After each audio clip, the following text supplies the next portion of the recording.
Officiel, Barcelone vient de réaliser le rêve de ses supporters en confirmant la signature de ces deux joueurs très convoités par les supporters culés.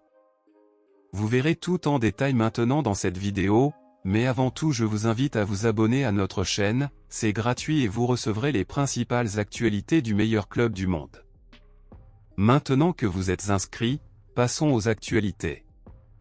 Pour commencer cette nouvelle, il est important de dire qu'aujourd'hui Barcelone jouera contre l'Athletic Bilbao en quart de finale de la Copa del Rey, et pour notre plus grand plaisir, Barcelone a confirmé qu'Andreas Christensen et Joao Cancelo avaient été appelés et étaient prêts à revenir sur le terrain après avoir subi des blessures mineures ces dernières semaines.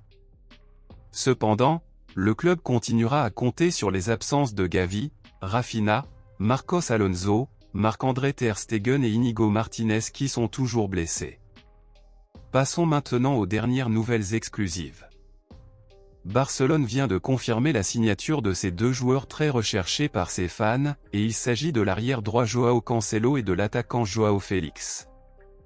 Les deux joueurs ne sont à Barcelone qu'en prêt pour une saison, et ce contrat de prêt se terminera en juin de cette année. Cependant, les deux joueurs ont beaucoup plu aux dirigeants et aux supporters du club catalan, qui voient donc la nécessité de les signer définitivement car ils ont apporté une contribution très positive à l'équipe.